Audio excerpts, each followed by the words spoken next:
Bien, vamos a leer la palabra de Dios, 2 Timoteo 2, 14 al 26.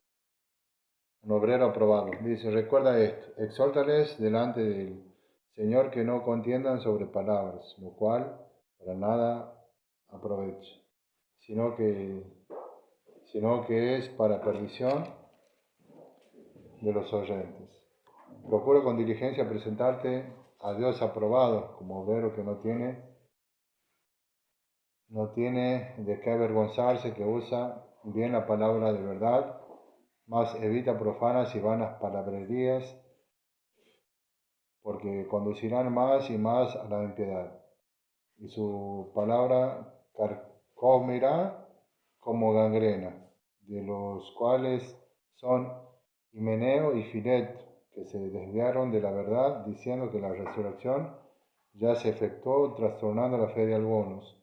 Pero el fundamento de Dios está firme, teniendo este sello, conoce al Señor a los que son suyos, para apartarse de la iniquidad todo aquel que invoca el nombre de Cristo. Porque la casa grande no solamente hay utensilios de oro y de plata, sino también de madera y de barro. Y unos son para usos honrosos y otros para usos viles. Así que si alguno se limpia de estas cosas, será instrumento para honra, santificado, útil al Señor, dispuesto para toda buena obra. Huye también de las pasiones juveniles y sigue la justicia, la fe, el amor y la paz con los que de corazón limpio invocan al Señor, pero desecha las cuestiones necias e insensatas, sabiendo que engendran contiendas, porque el siervo del Señor no debe ser contencioso, sino amable para con todos, apto para enseñar, sufrido, que con mansedumbre corrija a los que se oponen, para que quizá Dios le conceda que se arrepientan para conocer la verdad y escapen del lazo del diablo en que están cautivos a voluntad de él. Bien. Es una palabra muy conocida. Nosotros tenemos que tener mucho cuidado al hablar sobre cuestiones profundas, a veces que no conocemos del Evangelio. Tenemos que pedir revelación muchas veces. Y hay cosas y hay temas que no son para las personas que están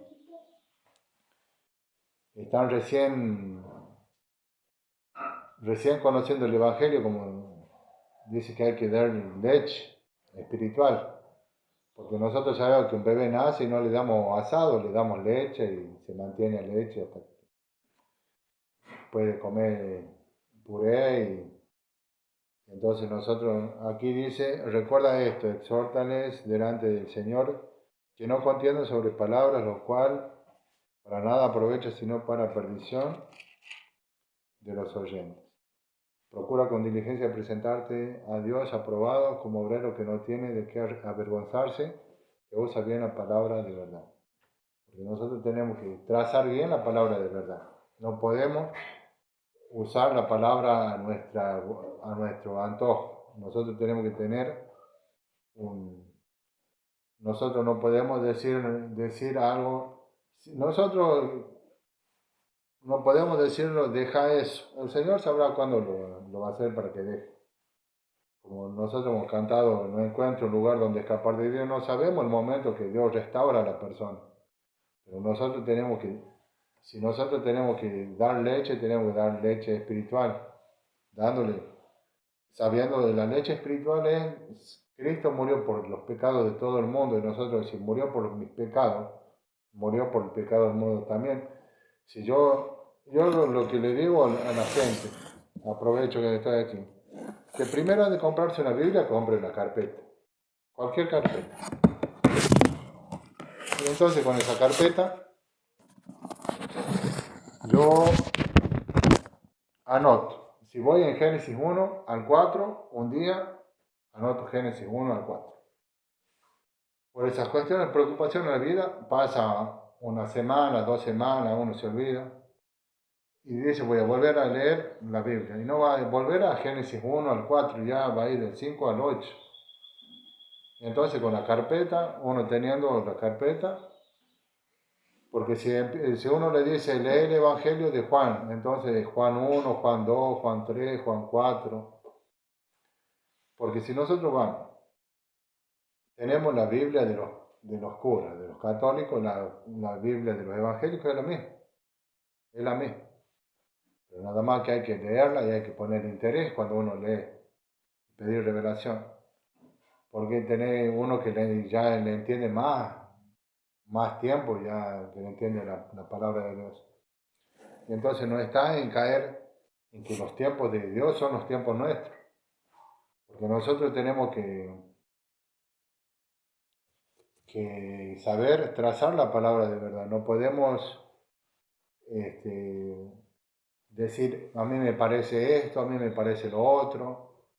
Cuando nosotros tenemos que presentar a Cristo y a Cristo crucificado por el pecado de todo el mundo. Nosotros no podemos decir, a mí me parece me parece esto, de esto, lo otro, y ahí aquí dice, si no, dice, no contienda sobre palabra, lo cual para nada aprovecha, sino que es para perdición de los oyentes. Entonces si nosotros tenemos comezón de oír, como sabemos en el Evangelio que dice comezón de oír, el comezón nosotros le rascamos, le hablamos a la gente que lo que quiere escuchar. Hay cosas de que yo del Evangelio no le entiendo, pero no trato de meterme ahí si es un terreno que no conozco. Entonces si le pido a Dios que me revele, para mí primeramente, después para las demás personas. Porque si uno quiere ser maestro, primero es alumno, no puede ser profesor toda la vida, no puede ser maestro toda la vida. Entonces, sabemos que nosotros tenemos que aprovechar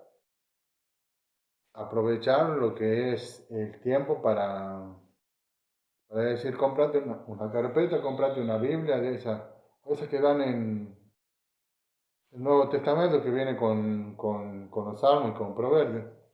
Léete el Evangelio, anota, has leído un libro de Juan, has leído un proverbio en un mes, has leído del 1 al 50, en el otro mes del 50 al 100 y en el otro mes del 100 al 150.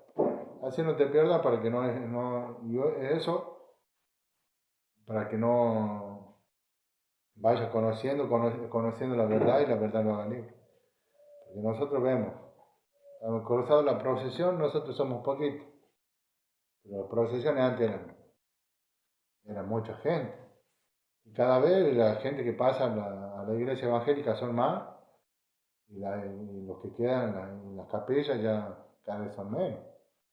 Y bueno, será hasta que el Señor lo tome a ellos también y tenga piedad de sus almas, digamos, para que conozcan que Cristo murió por sus pecados, no que ellos tienen que tener fe en una imagen y esa imagen va a interceder por la salvación de su alma, sino que está Cristo, que es el que, el que murió, el que intercede por las almas, y dice porque sabemos que Él dice, yo soy el camino, la verdad y la vida, nadie viene al Padre sino por mí. Entonces sabemos que no hay otro, solo Cristo.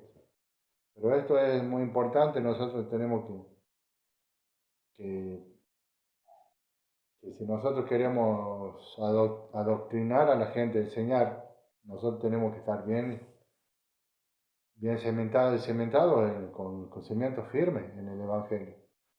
Porque si yo aquí estoy mucho tiempo, los hermanos, amén, amén, amén, nos vemos hermanos, sí, nos vemos hermanos, si Dios y la Virgen lo quiere, así decían aquí hasta que se iban haciendo. el hermano, este, no tener un hermano que no había manera de hacerle entender por qué está mal dicho. Y bueno, dice, el Señor quiere, y él decía, ¿por qué dice la Virgen está mal dicho? Y él tenía que explicarle, y no entendí. Pero ahí hasta que entiende. Y nosotros vamos teniendo que de ahí venimos y Dios nos convierte a los nuevos caminos. No quiere decir que si nos toma a nosotros, que no va a tomar a la gente que es del mundo, porque nosotros tenemos que tener fe de que Dios, cuando nosotros hablamos de Él, dejamos una semilla en las personas y la semilla esa germina y da fruto. Porque nosotros no podemos, porque sabemos que la palabra de Dios tiene poder y nosotros tenemos que creer en eso. Por eso si nos piden una palabra, pedirle primero en oración con el pensamiento, aunque sea, Señor, dame sabiduría para que lo responda, tomarse unos 10 segundos, respirar y darle la respuesta en el Espíritu Santo. Porque no es nomás de, de tomarse las cosas a la ligera y responder lo primero que... Y hemos tenido un estudio referido a esto, porque a veces yo le pregunto al Señor qué quiere que,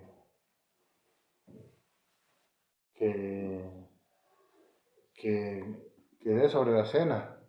Y sobre la cena, entonces eso, si me da una palabra referida al Evangelio, a la doctrina, uno tiene que tener no solo exhortación para el que toma la cena, sino para los que sabemos dar la palabra de Dios. Porque nosotros tenemos que tener la métrica exacta de la palabra de Dios.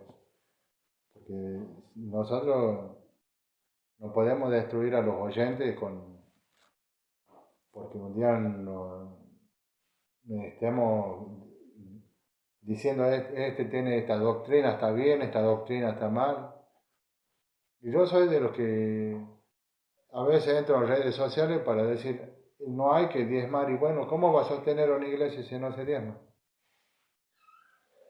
Y eso es lo que, lo que uno se pregunta. ¿Por qué va a estar prohibido si una persona que ha dispuesto su corazón servir a Dios en su economía?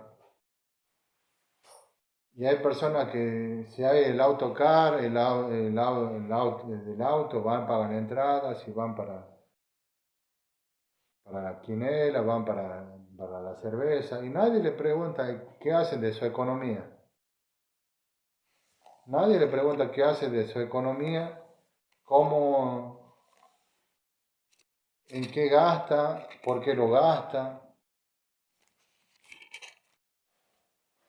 Y entonces nosotros no andamos diciéndole por qué ha jugado tanto en la quinela y no compra más mercadería y anda con lo justo.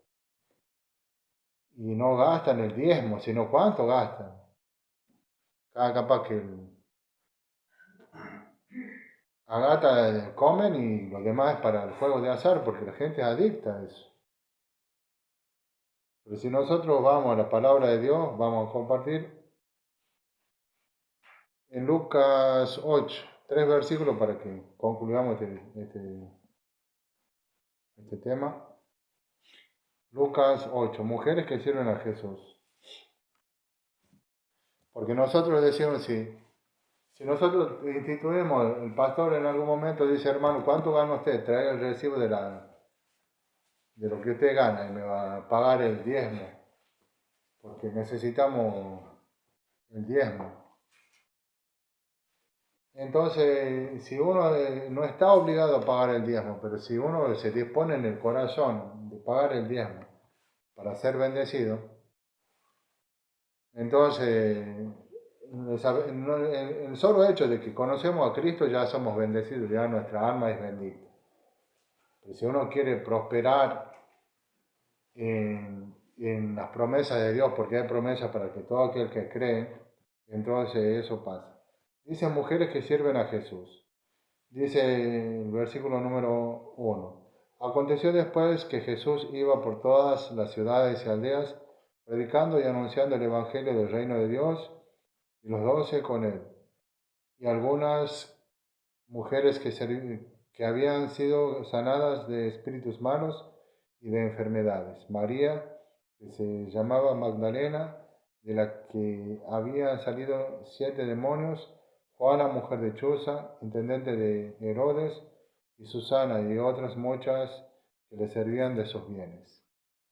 Si el Señor Jesús aceptó que las mujeres lo apoyaran con sus bienes para el Evangelio, a estas mujeres que estaban, algunas atribuladas, algunas que estaban con problemas serios, el Señor las sanó, las restauró y recibía la economía. ¿Por qué nosotros vamos a decir si una persona dice, no hermano, yo no voy a ofrendar, voy a diezmar? Si se ha dispuesto su corazón diezmar, o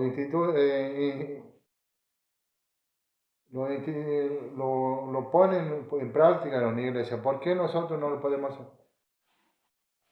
Si el pastor tiene que usar de una economía para decir, vamos a comprar sillas, vamos a comprar nuevos cancioneros, vamos a comprar un nuevo equipo, lo vamos a vender que tenemos. Y si uno no tiene el uso de la economía, siempre vamos a estar empobrecidos y el Señor no quiere que seamos una iglesia pobre. Y estas mujeres que apoyaban económicamente, el Señor no quería que sean mujeres atribuladas por Satanás o enfermas, sino quería que sean sanas. No quiero decir que con esto Dios le pedía para que lo sanara, porque no es así, sino que Él lo sanaba y ellas apoyaban el ministerio del Señor Jesucristo, lo seguían y transformaban su vida. Entonces nosotros tenemos que servir a Dios de corazón y no pedirle permiso a aquel que no cree, porque el que no cree piensa que tiene autoridad para pedirle permiso, para que nosotros le pidamos permiso a aquel que no congrega, que no sabe por qué diezmamos, por qué ofrendamos, por qué hacemos. Y entonces, si vos decís, ¿de qué manera podemos ofrendar? Y Dios dice, yo voy a juntar de 200 pesos hasta que junte 500, junte 1000 hasta que entere la silla y yo la ofrendo a la silla. Y capaz que la silla es para que yo esté más cómodo. Y entonces de esa manera uno le va dando a Dios lo que le corresponde. Bueno, este era un estudio complementario sobre el segundo de Timoteo y las mujeres que servían a Jesús. Ahora vamos a pasar a dar gracias por la cena y a participar de la cena del Señor.